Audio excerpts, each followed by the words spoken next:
Hello everyone. ఇప్పుడు అంటే జనవరి నుంచి చాలామంది రైతులు గుజరాత్ వెళ్ళి గేదెలు కొనడం స్టార్ట్ చేసినారు. అంటే మెయిన్గా హైదరాబాద్ నుంచి. అయితే ఇంకా కొంతమంది రైతులు డౌట్లు అడుగుతున్నారు.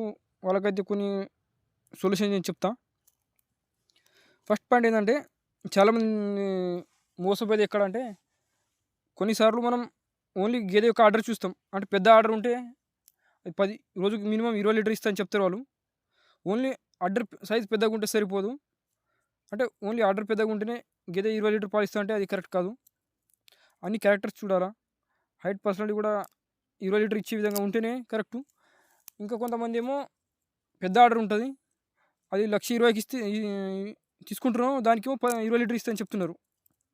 అంటే ఎవరైనా సరే 1,20,000కు 20 లీటర్ ఇచ్చే 20 లీటర్ పాలు ఇచ్చే గేదె ఇవ్వరు. ఆ గేదె 20 లీటర్ ఇస్తా అంటే రైతులు ఏదో అవగాహన లేకపోతే తొందరపడి కొంటారా అని కాన్సెప్ట్ వాళ్ళు మీకు 20 లీటర్ ఇస్తా అని చెప్తున్నారు, కానీ అది నిజం కాదు. మెయిన్గా భావనగర్ ఇట్లాంటి ఫ్రాడ్లు ఎక్కువ జరుగుతున్నాయి. భావనగర్లో రేట్లు కూడా ఎక్కువ ఉంటాయి. వాళ్ళు ఏదో పెద్ద కొమ్ములు, గీరు అవి ఇవి అనుకుంటా చెప్తారు, కానీ ఆ గేదెలు కూడా ఈ గేదెల సమానంగానే పాలిస్తాయి. అంతేగాని దానికి ఏదో పెద్ద తల ఉంది, అట్లుంది ఇట్లుంది అని ఎక్కువ డబ్బులు పెట్టి కొనడం అది కూడా కరెక్ట్ కాదు. ఒకవేళ మీకు బ్రీడ్ అంతా అవసరం ఉంటే టాప్ క్వాలిటీ బుల్ తెచ్చుకొని మీ దగ్గర బ్రీడ్ తయారు చేసుకోండి, కానీ 4 గేదె కంటే 20-30 వేలు ఎక్కువ పెట్టడం బెస్ట్.